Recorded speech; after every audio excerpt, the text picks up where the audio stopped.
Welcome back to another edition of Grizzlies Daily. I'm your host, Malik. This is episode 25. Can't believe we already at 25 episodes, but let's just jump straight into it. We got some pretty good news regarding the Grizzlies and the all-season and all-season moves at that. Denny AD, he is apparently on the radar for the Grizzlies. Reports have come out that the Grizzlies are making calls for the Portland Trailblazers forward, offering multiple picks and players for him. This is a good sign because I actually like Denny Avdia. He's coming off a career year where he averaged 16, 8, and 4 on 47% shooting from the field. And overall, just watching Denny Avdia, he has all star potential. Multiple games where he had a triple double or near triple double. So I like the idea of having Denny Avdia on the team. I really do. He's a guy that can work by himself. He can also work with the team. Just overall, a great player, great young player at that to have on your roster. And that was evident because at one point people looked at Denny Avdia as a potential bust, but then the Blazers gave him a chance to really work, and I liked what I saw. I liked what I saw from Denny Avdia. He's honestly outplayed multiple great players in this league on multiple occasions. It just doesn't get enough attention because he's on the Trailblazers. So the potential addition of Denny Avdia, I absolutely love for the Grizzlies. The only thing is with the multiple picks, I would say it's definitely going to be like two or three picks included in the deal, just because the trade market right now is in the craziest state that it's ever been in. I mean, you got moments where Mikal Bridges, he was traded for 5 first round picks. Then you got Rudy Gobert. They so many picks were given up for Rudy Gobert. So that kind of thing. So you really just have to remember that the trade market isn't what it used to be before, because if it was, excuse me, because if it was, we're looking at a whole different conversation when it comes to acquiring Denny Avdia. But as far as the players, without a doubt in my mind, that if it really came down to it, I think the Grizzlies would be willing to trade a guy like Santi Aldama and Brandon Clark, mostly because Santi is a guy that the Blazers would love. He's tall, he can move.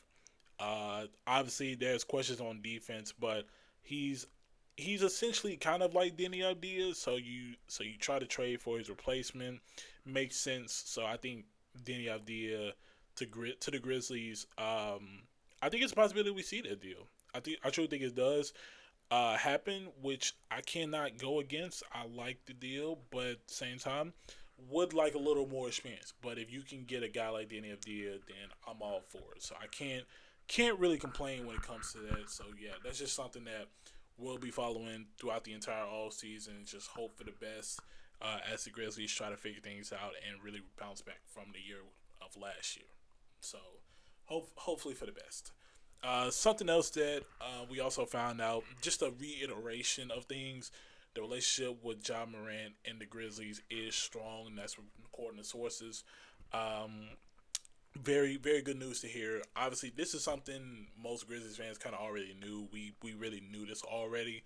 I mean, John Morant on multiple times, even when it came to trade rumors, he's denied all of them. The Grizzlies have denied all of them. Zach Kleiman has said on multiple occasions that John Morant isn't going anywhere. He's not getting traded. He's not getting shopped around. The team is going to build around him. And that's why this Denny of Dia news is good, because the team is working to build around him with better talent. And that's something that, you look at these other teams, that's absolutely what you need. You need better talent. Now, like I said, I'm off. I really do want experience. And one thing people have to understand, I emphasize experience because if we're watching the NBA Finals right now, we're watching two very young teams compete, and I mean compete in battle. But at the same time, there's been multiple occasions where the vets on that team have truly propelled them to where they are now. I mean, you look at the Oklahoma City Thunder. Alex Caruso, he's a vet, and look where they got. And then you look at the Indiana Pacers. T.J. McConnell. T.J. McConnell. Not a name that you would even think would be as impactful as he is, but guess what? He's a mentor and he's a high energy guy that brings a lot to the team. I mean, the guy got 5 steals in game 3. without those 5 steals, Indiana doesn't have nearly the momentum that they did. So I mean, you really just have to look at what other teams are doing. That's why I'm so adamant about veterans, because you don't need the best veteran out there. You don't need to be like, oh, if we need a veteran, we need Kevin Durant. Now, yes, that's ideal, but you can get what other teams have at the for a much lower price. I mean, it's not asking for much. It really isn't. So, you just think about those things. You're like, okay, you know, maybe the team can make that work. So really, that's just how you got to look at it, and that's how I'm looking at it. So that's just something that the Grizzlies really need to follow. And obviously, with John Morant and their strong relationship, maybe John Morant can get them some pointers on who they should go after and what kind of players they should bring to the team. So maybe this is on a level of we're looking at the input that John Morant has from a player level that can help the front office. So definitely something that may work out, may not, but one can only tell as long as the Grizzlies are actually trying. Now, something else about John Morant. This is just slight news. He did leave Mike Miller's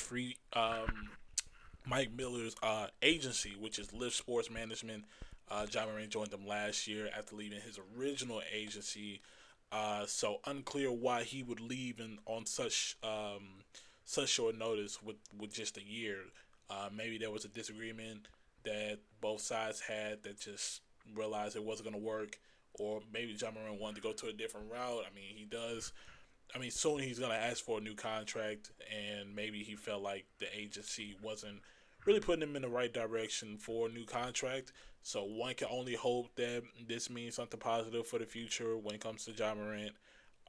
Have no idea what agency he has in mind about going to. There's so many out there, so many that would want a guy like John Morant. So, yeah, just slight news right there. Just something that was making the rounds and was simply confirmed by multiple sources. So, once again, unsure how the deal came about, what exactly caused both sides to part ways. So, hopefully, we end up finding out more. But something else I want to get into before I end this episode. Um, we're talking about probably one of the most controversial former Grizzlies. I don't even like calling him a former Grizzly because he barely played. But Chandler Parsons on the Run It Back, I believe it's a podcast. I'm just gonna call it Run It Back. Um, they had Tony Allen on as a guest, and Chandler Parsons proceeded to say that the Grizzlies needed to relocate to a city like Las Vegas.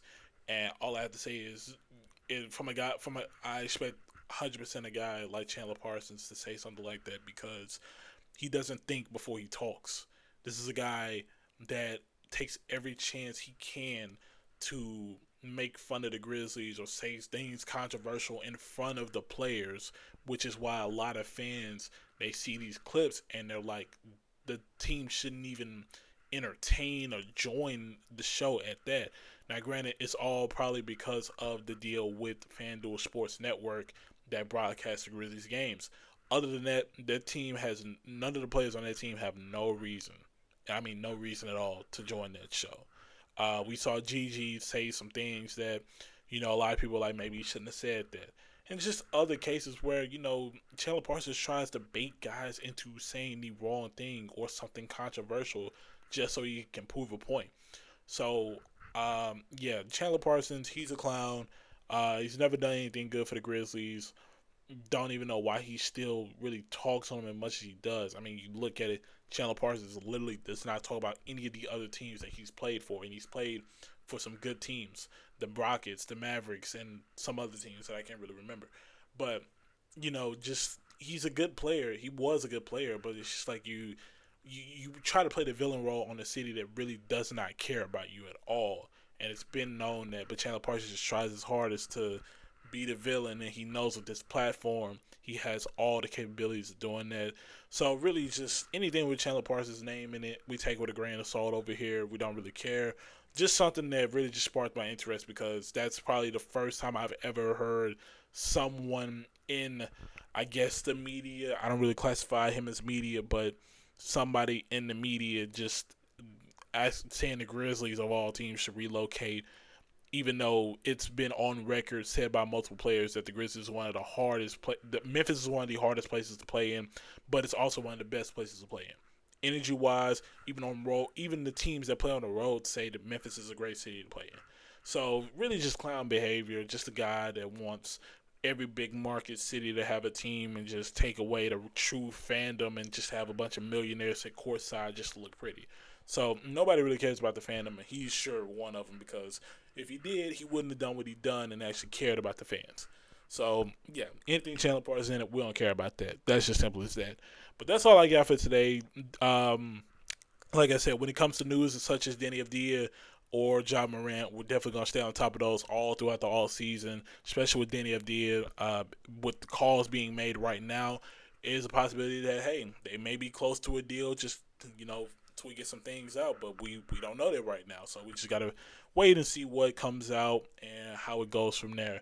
But that's all I got for today on Grizzlies Daily. I'm your host, Malik. Make sure you like this video, comment, and subscribe to the channel. Turn on the post notifications so you get notified when we post.